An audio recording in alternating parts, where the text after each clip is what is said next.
నవ్య news కు స్వాగతం. ఈ రోజు వార్తలోని ముఖ్యాంశాలు.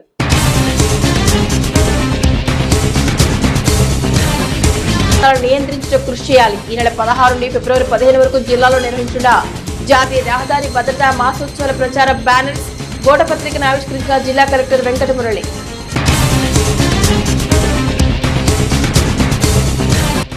చీరాల గొల్లపాలెంలో తీవ్ర విషాదం. గంటకాల వ్యవధిలో గుండెపోటుతో మృతి చెందిన అన్నదమ్ములు కన్నీరు మున్నీరుగా వెలిపిస్తున్న కుటుంబ సభ్యులు. సంక్రాంతి పండుగను పురస్కరించుకొని చీరాలలో కొలువుదిరిన బొమ్మల కొలువు. తెలుగు సాంప్రదాయాలు కొనసాగింపుగానే బొమ్మల కొలువు ఏర్పాటు చేశామన్న కుటుంబ సభ్యులు. ఈ నెల 16 నుండి ఫిబ్రవరి 15 వరకు జిల్లాలో నిర్వహించిన జాతీయ రహదారి భద్రతా మహోత్సవాల ప్రచార బ్యానర్స్ గోడపత్రికను బాపట్ల జిల్లా కలెక్టరేట్లోని సమావేశపు హాల్లో జిల్లా కలెక్టర్ జె వెంకటమురళి ఆవిష్కరించారు. రోడ్డు ప్రమాదాలను నియంత్రించేందుకు తీసుకోవాల్సిన జాగ్రత్తలపై వాహన చోదకులకు విధిగా అవగాహన కల్పించాలని బాపట్ల జిల్లా కలెక్టర్ వెంకటమురళి అధికారులకు సూచించారు. ఈ నెల 16 నుండి ఫిబ్రవరి 15 వరకు జిల్లాలో నిర్వహించిన జాతీయ రహదారి భద్రతా మహోత్సవాల ప్రచార బ్యానర్స్ గోడపత్రికను బాపట్ల జిల్లా కలెక్టరేట్ సమావేశ హాల్లో జిల్లా కలెక్టర్ వెంకటమురళి ఆవిష్కరించారు. ఈ సందర్భంగా కలెక్టర్ మాట్లాడుతూ అనుకోకుండా సంభవించే రోడ్డు ప్రమాదాల వల్ల ఎన్నో కుటుంబాలు రోడ్డును పడుతున్నాయన్నారు. ప్రమాదాల సంఖ్యను జీరోకు తీసుకొచ్చేందుకు ప్రతి ఒక్కరూ కృషి చేయాలని ఆయన కోరారు. రహదారి భద్రత అందరి బాధ్యత అని కలెక్టర్ పేర్కొన్నారు. ప్రతి ఒక్కరిలో రహదారి భద్రతపై అవగాహన పెంచేందుకు గాను రహదారి భద్రతలో అనుబంధ శాఖలైనటువంటి రవాణా, పోలీసు, రహదారి ఇంజనీరింగ్, వైద్య ఆరోగ్య శాఖల అధికారుల సమన్వయంతో కలిసి పనిచేయాలని అన్నారు. కార్యక్రమంలో జిల్లా రవాణా శాఖ అధికారి టీకే పరంధామరెడ్డి, జిల్లా వైద్య ఆరోగ్య శాఖ అధికారి doctor Vijayamma, DCH Seshakumar, Bapatla depot manager B Srimannarayana, రవాణా శాఖ సిబ్బంది పాల్గొన్నారు. సంక్రాంతి పండుగ రోజు ఆ కుటుంబంలో అంతులేని విషాదం చోటు చేసుకుంది. గంటల వ్యవధిలో గుండెపోటు ఇద్దరు అన్నతమ్ములు మృతి చెందారు. తొలుత గుండెపోటుకు గురైన అన్నను ఆసుపత్రికి తరలిస్తుండగా మార్గం మధ్యలో అతను మృతి చెందాడు. ఆసుపత్రిలో మృతి చెందిన అన్న వివరాలు అందిస్తూ తమ్ముడు కూడా గుండెపోటుకు గురై అక్కడిక్కడే మృతి చెందాడు. దీంతో ఆ కుటుంబ సభ్యులు కన్నీరు మున్నీరుగా వెలిపిస్తున్నారు. చీరాల గొల్లపాలెంలో తీవ్ర విషాదం నెలకొంది. గంటల కాల వ్యవధిలో అన్నదమ్ములు గుండెపోటుతో మృతి చెందడంతో కుటుంబ సభ్యులు తీవ్ర షాక్ కి గురయ్యారు. చీరాల మున్సిపల్ పరిధిలోని గొల్లపాలెంకు చెందిన 40 ఏళ్ల గొల్లప్రోలు గంగాధర్కు గుండెపోటు రావడంతో ఒక్కసారిగా కుప్పకూలిపోయాడు. వెంటనే గమనించిన కుటుంబ సభ్యులు, స్నేహితులు చికిత్స నిమిత్తం చీరాల ప్రభుత్వ వైద్యశాలకు తరలించారు. అయితే అప్పటికే గంగాధర్ మృతి చెందినట్టు వైద్యులు నిర్ధారించారు. ఆసుపత్రిలో విగత జీవిగా పడి ఉన్న అన్న గంగాధర్ ను చూచి గొల్లప్రోలు గోపి కన్నీరు మున్నీరయ్యాడు. అన్న గంగాధర్ వివరాలను ఆసుపత్రిలో సిబ్బందికి వివరిస్తున్న క్రమంలో తమ్ముడు గోపి అస్వస్థతకు గురయ్యాడు. అన్న మృతిని తట్టుకోలేని తమ్ముడు 33 ఏళ్ల గొల్లప్రోలు గోపి ఆసుపత్రిలోనే గుండెపోటుతో కుప్పకూలిపోయాడు. వైద్యులు వెంటనే వైద్య చికిత్స అందించినప్పటికీ ప్రయోజనం లేకుండా పోయింది. కేవలం గంట వ్యవధిలో అన్నదమ్ములు మృతి చెందడంతో గొల్లపాలెంలో విషాద ఛాయలు అలముకున్నాయి. కుటుంబ సభ్యులు కన్నీరు మున్నీరుగా వెలిపిస్తున్నారు. అన్నదమ్ములు ఒకేసారి గంట వ్యవధిలో మృతి చెందిన విషయాన్ని తెలుసుకున్న కాలనీ వాసులు పెద్ద సంఖ్యలో తరలివస్తున్నారు. సంక్రాంతి వేడుకలు చీరాలలో అమ్మరాన్ని అంటున్నాయి. దేశ విదేశాల నుండి సొంత ఊళ్ళకు వచ్చిన వారిలో లోగిళ్లు సంక్రాంతి సోపును సంతరించుకున్నాయి. చీరాల వైకుంఠపురంలో కొనికి వారింటి ఏర్పాటు చేసిన బొమ్మల కొలువు సంక్రాంతి పండుగను రెట్టింపు చేసింది. తెలుగు సంస్కృతి సాంప్రదాయాల్లో ఒకటైన బొమ్మల కొలువు ఆకర్షణగా నిలిచింది. సంక్రాంతి వేడుకలు చీరాలలో అంబరాన్ని అంటున్నాయి. దేశ విదేశాల నుంచి సొంతూళ్లకు వచ్చిన వారితో లోగిళ్లు సంక్రాంతి శోభ సంతరించుకున్నాయి. చీరాల వైకుంఠపురంలో కొనికివారి ఇంట ఏర్పాటు చేసిన బొమ్మల కొలువు సంక్రాంతి పండుగను రెట్టింపు చేసింది. తెలుగు సంస్కృతి సంప్రదాయాల్లో ఒక్కటైన బొమ్మల కొలువు ఆకర్షణగా నిలిచింది. అందమైన బొమ్మల అలంకారం తరతరాలుగా కొనికి చంద్రశేఖర్, సావిత్రిదేవి, వీరి ముగ్గురు కుమార్తెలు సుష్మా, శ్రావ్య, వైష్ణవి, సునామి ప్రతి ఏటా ఇక్కడ నిర్వహిస్తూ ఉన్నారు.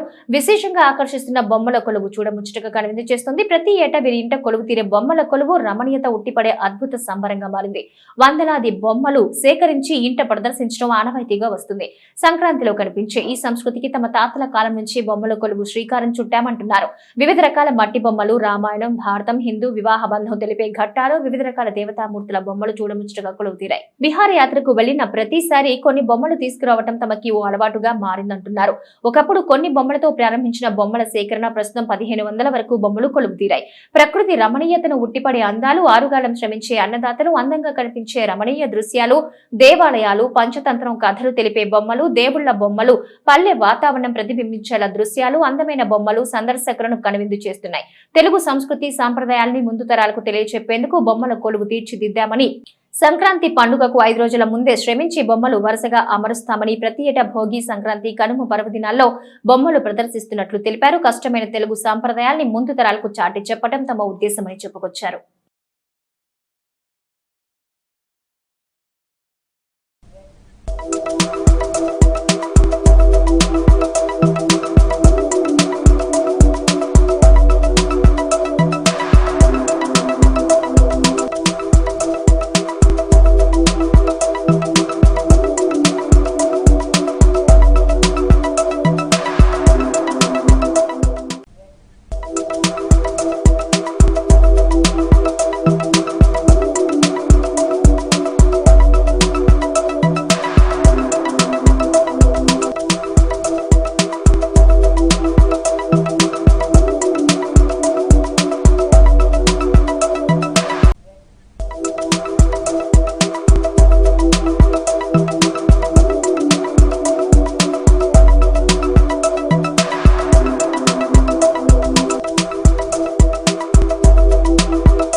చరిత్రలో నేటి ముఖ్యమైన ఘటనలను ఓసారి చూద్దాం.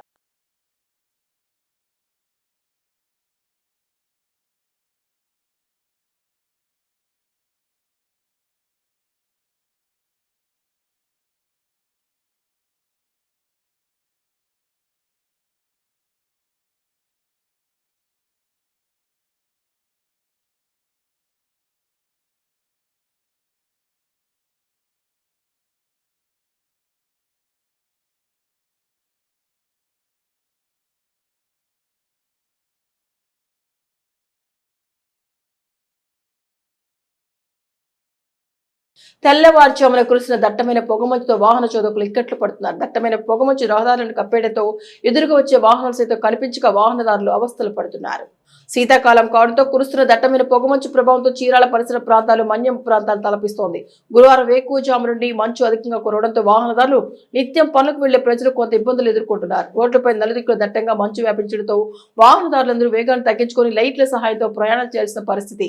మరి ముఖ్యంగా తెల్లవారుజామున కురుస్తున్న దట్టమైన పొగమంచుతో వాహన చోదకులు ఇక్కట్లు పడుతున్నారు. దట్టమైన పొగమంచు రహదారులను కప్పేయడంతో ఎదురుగా వచ్చే వాహనాలు సైతం కనిపించక వాహనదారులు అవస్థలు పడుతున్నారు. పేపర్ కోసమే కాపలా కాసిన రోజులు గుర్తున్నాయా? నాడు బస్సు కానీ రైలు కానీ ఎక్కితే ఖచ్చితంగా పేపర్ చేతిలో ఉండాల్సిందే కదా. మరి ఆ రోజు నుంచి నేడు బస్ స్టాండ్లో, షాపులకి తోరణంలో వేలాడుతున్న పేపర్ వరకు అన్ని మారాయి. కానీ ఒక్కటి మాత్రం మారలేదు. అదేంటో తెలుసా? Boy paper boy. గుర్తింపు లేని కాలన పేపర్ బాయ్స్ పై నవ్య ప్రత్యేక కథనం.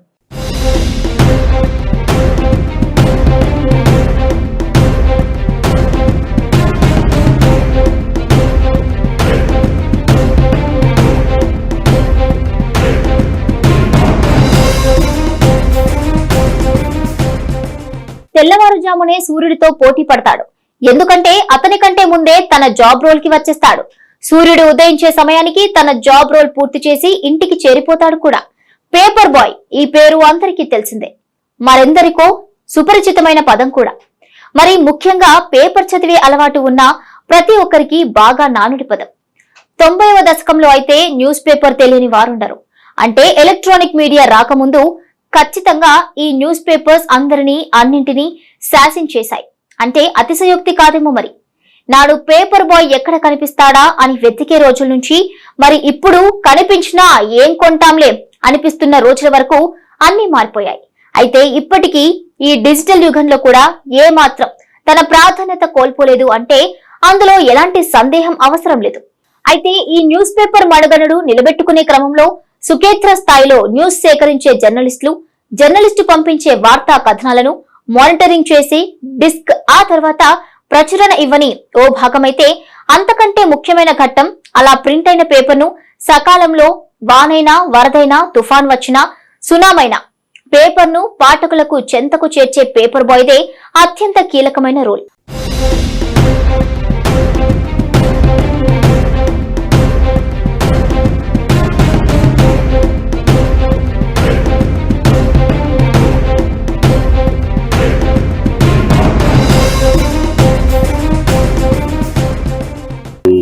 చీరాల. నా పేరు శ్రీమన్నారాయణమూర్తి. నేను పేపర్ ఏజెన్సీ తీసుకొని 18 సంవత్సరాలు అయింది. 3 లేచి వస్తాము. మాకు బళ్ళు కూడా 3-3:30 వస్తాయి. ఆ అలవాటు ప్రకారం తెల్లవారుజామున 3:30 లేవటం అలవాటు అయిపోయింది. ఇక్కడ పిల్లలు తెల్లవారుజామున వచ్చి ఈ పేపర్స్ అన్ని సర్దుకొని రూట్కి బయలుదేరుతారు. 6 ముగిస్తారు. చదువుకునే పిల్లలకి చాలా ఉపాధిగా కలిగిస్తూ చేసుకునే వాళ్ళకి ఉపాధిగా చేస్తున్నాము. దీనివలన వర్షం వచ్చినా, వంగ వచ్చినా, ఏది వచ్చినా కానీ మాకు తప్పదు. పిల్లలు కూడా అట్లాగే రిస్క్ తీసుకొని చేస్తారు. కొంతమంది కస్టమర్లు ఉన్నారు కానీ తలుపులు లేరు, తీపోయిన వర్షంలో పడేసేవి, అది వాళ్ళు ఆలోచించుకోరు.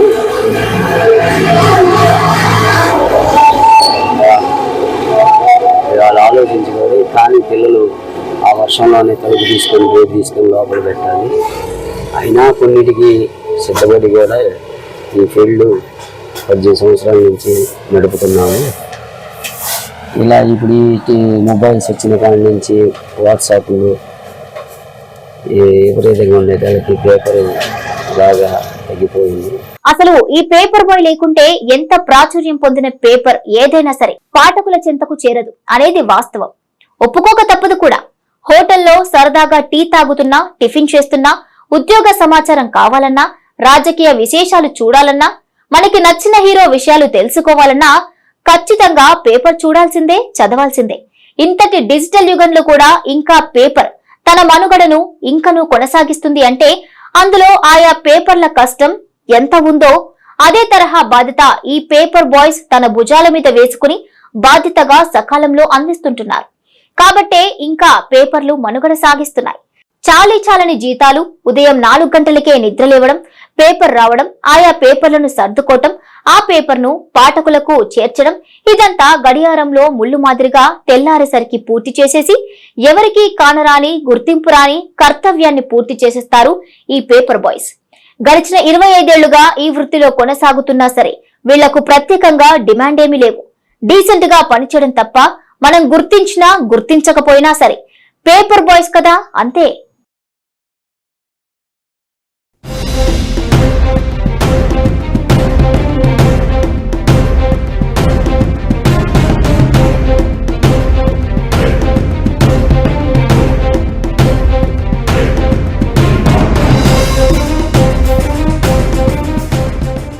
అందరూ కలిపి మొత్తం కలిపి దాదాపు ఇప్పటి వరకు దాదాపు టౌన్ మొత్తం కలిపి 8,000 పేపర్ల దాకా చేస్తారు. గతంలో కూడా ఇంచుమించు ఉంది. ఇట్లాగే ఇంచుమించు అంటే మనకి జాండ్రపేట ఇటు ఈపురపాలెం దాకా మొత్తం 10,000 పేపర్లు ఉంటాయి. ఇటు అటు కలుపుకుంటే 10,000 పేపర్స్ వస్తాయి. వర్గం అంటే చీరాల వరకు వచ్చేసి జ్యోతి పేపర్ కానీ, ఈనాడు కానీ అన్ని పేపర్లు 10,000 అండి. ఏమన్నా కానీ అన్ని జాండ్రపేట టు మనకి ఈపురపాలెం వరకు ఏమైనా 10,000 పేపర్ల వరకు అంత ఉండదు.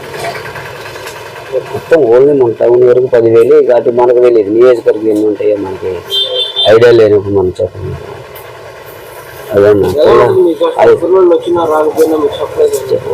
వచ్చినా రాకపోయినా అంటే ఇక మాకు తప్పదు. పిల్లలకి ఒక్కోసారి ప్రాబ్లమ్స్ అంటే వస్తుంటాయి. వాళ్ళని కూడా మనం ఇది చేసుకోవాలి కదా. వాళ్ళని బట్టి కూడా మనం నడవాలి. వాళ్ళు ఉంటేనే ఈరోజు ఈ ఫీల్డ్ చేయగలుగుతున్నాం. లేదంటే అసలుకి ఈ ఫీల్డ్ కొన్నాళ్ళకి ఉంటుందో ఉండదో కూడా తెలియదు. అట్లా ఉంది పరిస్థితి. ఎందుకంటే ఇప్పుడు చదువుకునే పిల్లలు అనేది అంతా ర్యాంకుల కోసం చూసుకుంటున్నారు. వాళ్ళు ఏ పిల్లలు ఇంతకుముందు హాస్టల్స్ ఉన్నాయి, హాస్టల్ పిల్లలు కూడా ఎవరు రావట్లేదు. ఈరోజు ఎవరినైనా సరే బతుకులాడుకొని పిల్లలు తెచ్చుకోవాల్సిన పరిస్థితి వచ్చింది. ఒకప్పుడు ఏంటంటే మేము వస్తామని వచ్చేవాళ్ళు. ఆ రోజుల్లో ఏంటంటే ఏదో సాగర ఖర్చులకు వచ్చాయని అనుకునేవాళ్ళు. ఈరోజు ఏంటంటే బయట పనులకు అలవాటు పడిపోయి ఈ పనులకు రావాలంటే చాలా ఇబ్బందికరంగా ఉంటుంది. ఏదైనా కానీ మేము పిల్లల్ని పెట్టుకుని అట్లా కూడా నడుపుకుంటున్నాం. ఇప్పుడు పరిస్థితి అయితే అది. ఇంకా ముందు ఫ్యూచర్ ఎట్లా ఉంటుంది అది తెలియదు.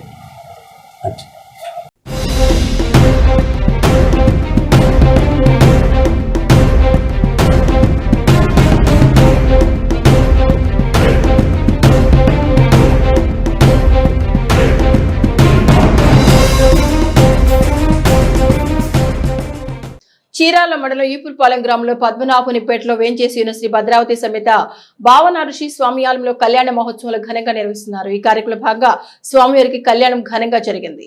చీరాల మండలం ఈపురపాలెం గ్రామంలో పద్మనాభునిపేటలో వేంచేసి ఉన్న శ్రీ భద్రావతి సమేత భావన ఋషి స్వామి ఆలయంలో కళ్యాణ మహోత్సవాలు ఘనంగా నిర్వహిస్తున్నారు. ఈ కార్యక్రమంలో భాగంగా స్వామివారికి కళ్యాణం ఘనంగా జరిగింది. అనంతరం ఆలయ ప్రాంగణంలో అత్యంత వైభవంగా బాణసజ్జ కాల్చి మంగళ వాయిద్యాలతో, కనక తప్పెట్లతో, విచిత్ర వేషధారాలతో అత్యంత వైభవపేతంగా స్వామివారి కళ్యాణ నగరోత్సవం శ్రీ పద్మశాలీయ బహుత్తమ సంఘం ఆధ్వర్యంలో ఘనంగా నిర్వహించారు. ఈ కార్యక్రమం భక్తులు అధిక సంఖ్యలో పాల్గొన్నారు.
నేటి తిరుమల తిరుపతి సమాచారాన్ని ఓసారి పరిశీలిద్దాం. తిరుమలలో భక్తుల రద్దీ కొనసాగుతోంది. ఈ నెల 19 వరకు వైకుంఠ ద్వార దర్శనాలు కొనసాగుతుండటంతో భక్తులు పెద్ద సంఖ్యలో స్వామివారి సన్నిధికి చేరుకుంటున్నారు. నిన్న 71,417 మంది భక్తులు స్వామివారిని దర్శించుకోగా 19,396 మంది తలనీలాలు సమర్పించుకున్నారు. భక్తులు సమర్పించుకున్న కానుకల ద్వారా హుండీకి 3.42 కోట్ల ఆదాయం వచ్చిందని టీటీడీ అధికారులు తెలిపారు.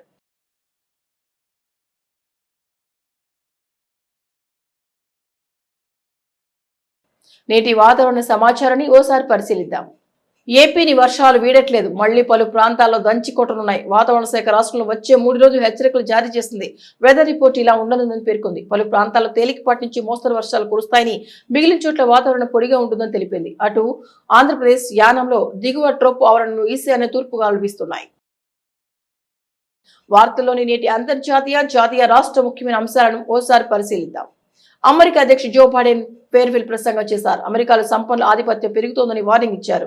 అది ప్రమాదకరంగా మారుతుందన్నారు. దశాబ్దాల రాజకీయ కెరీర్కు స్వస్తి పలుకుతూ బైడెన్ మీడియాతో మాట్లాడారు. అత్యంత సంపన్నమైన, శక్తివంతమైన, ప్రభావవంతమైన వ్యక్తుల చేతుల్లో అధికారం ఉందని, ఇది యావత్ ప్రజాస్వామ్యానికి ప్రమాదంగా మారుతుందని, మన ప్రాథమిక హక్కులు, స్వేచ్ఛకు భంగం కలుగుతుందని బైడెన్ ఆందోళన వ్యక్తం చేశారు. 82 ఏళ్ల బైడెన్ శ్వేత సౌధం నుంచి చివరి టీవీ ప్రసంగం చేశారు. వాతావరణ మార్పులు, సోషల్ మీడియా దుష్ప్రచారంపై వార్నింగ్ ఇచ్చారు. సరిగ్గా 9 ఏళ్ల క్రితం భారత ప్రభుత్వం ప్రారంభించిన స్టార్టప్ ఇండియా దేశాన్ని 3వ అతిపెద్ద స్టార్టప్ వ్యవస్థగా తీర్చిదిద్దింది. వ్యాపార, పారిశ్రామిక రంగాలతో పాటు వివిధ రంగాల్లో సరికొత్త ఆలోచనలు, ఆవిష్కరణలతో ముందుకొచ్చే యువతను ప్రోత్సహించడం కోసం ఏర్పడిన స్టార్టప్ ఇండియా 2025 జనవరి 16 నాటికి 9 ఏళ్ల ప్రస్థానాన్ని పూర్తి చేసుకుని 10వ ఏళ్లకు అడుగు పెడుతోంది. ఈ సందర్భంగా జనవరి 16 కేంద్ర ప్రభుత్వం నేషనల్ స్టార్టప్ డేగా పేర్కొంటూ 9 ఏళ్ల ప్రయాణంలో అధిగమించిన మైలురాళ్లు, సాధించిన విజయాలను వెల్లడించింది. భారత ప్రభుత్వం స్టార్టప్ ఇండియా పేరుతో సరికొత్త ఆలోచనలతో వచ్చే యువతకు ఆర్థిక వనరులు కల్పించడం, వివిధ శాఖల నుంచి అనుమతులు కల్పించడంలో సహకరిస్తూ ప్రోత్సహిస్తూ వచ్చింది. రాష్ట్ర ప్రజలు సంతోషంగా ఉండేందుకు ప్రత్యేక విజన్ తీసుకొస్తున్నామని ఏపీ సీఎం చంద్రబాబు వెల్లడించారు. P3 విధానం గేమ్ చేంజర్ కానుందని పేర్కొన్నారు. విజయవాడలో గురువారం ఏర్పాటు చేసిన మీడియా సమావేశంలో మాట్లాడారు. సమాజంలో ఆర్థిక అసమానతలు తొలగించడమే తమ లక్ష్యమని అన్నారు. వెల్తీ, హెల్తీ, హ్యాపీ ఫ్యామిలీ విధానంతో ముందుకెళ్తున్నామని తెలిపారు. సంపద సృష్టించాలంటే అభివృద్ధి జరగాలి. అభివృద్ధి వల్ల సంపద వస్తుంది. సంపద వల్ల ప్రభుత్వానికి ఆదాయం వస్తుందని పదే పదే చెప్పిన విషయాన్ని గుర్తు చేశారు. ఆదాయం పెరిగితే పేదవారిని పైకి తీసుకురావచ్చని వివరించారు. ఆదాయం పెరిగితే పథకాల ద్వారా పేదరికం నిర్మూలించవచ్చని ఆయన అన్నారు. ఆంపియర్ మ్యాగ్నస్ నియోలో వివిధ రకాల ఫీచర్లు ఉన్నాయి. సామాన్యులు కూడా అందుబాటులో ఉండే ధరలో దీన్ని తీసుకొచ్చారు. 2025 జనవరి చివరిలో ఈ స్కూటర్ డెలివరీలు జరుగుతాయి. EX తో పోల్చితే మరిన్ని ఫీచర్లు దీనిలో ఏర్పాటు చేశారు. అయితే ధర మాత్రం ఆ మోడల్కి సమానంగా ఉంటుంది. కొత్త స్కూటర్లో 2.3 kWh బ్యాటరీ ప్యాక్ ఏర్పాటు చేశారు. పూర్తి స్థాయి సింగిల్ ఛార్జింగ్ తో సుమారు 100 కిలోమీటర్ల ప్రయాణం చేయవచ్చు. 7.4A ఛార్జర్ ను ఉపయోగించి బ్యాటరీని 5 నుంచి 6 గంటలు ఛార్జింగ్ చేసుకునే వీలుంది. గంటకు గరిష్టంగా 63 కిలోమీటర్ల వేగంగా ప్రయాణం చేయవచ్చు. అయితే EX వేరియంట్ లో ఈ వేగం 53 కిలోమీటర్లకే పరిమితమైంది. కొత్త రికార్డులు నమోదైన రాజ్కోట్లో భారత మహిళల జట్టు అదరకొట్టింది. స్వదేశంలో ఐర్లాండ్లో జరిగిన 3వ వన్డేలో ఏకంగా 304 పరుగుల భారీ తేడాతో విజయం సాధించి పాత రికార్డుల దుమ్ము దులిపింది. అన్ని విభాగాలను అదరగొట్టిన టీమిండియా సిరీస్ ను 3-0తో క్లీన్ స్వీప్ చేసింది. టాస్ గెలిచి మొదట బ్యాటింగ్ చేసిన మందాన సేన నిర్ణీత 50 ఓవర్లో 5 వికెట్లు మాత్రమే కోల్పోయి 435 పరుగుల రికార్డు స్కోర్ చేసింది. వన్డేలలో భారత్ కు ఇదే అత్యుత్తమ స్కోర్ కావడం విశేషం. నవ్య న్యూస్ ముగించే ముందు ముఖ్యాంశాలు మరొకసారి.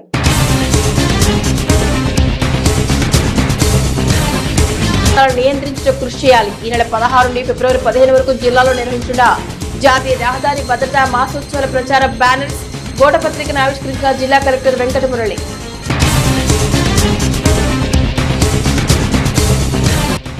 చీరాల గొల్లపాలెంలో తీవ్ర విషాదం. గంటకాల వ్యవధిలో గుండెపోటుతో మృతి చెందిన అన్నదమ్ములు, కన్నీరు మున్నీరుగా విలపిస్తున్న కుటుంబ సభ్యులు. సంక్రాంతి పండుగను పురస్కరించుకొని చీరాలలో కొలువుదిరిన బొమ్మల కొలువు. తెలుగు సాంప్రదాయాలు కొనసాగింపుగానే బొమ్మల కొలువు ఏర్పాటు చేశామన్న కుటుంబ సభ్యులు. నవ్య న్యూస్ ఇంతటితో సమాప్తం. నమస్కారం.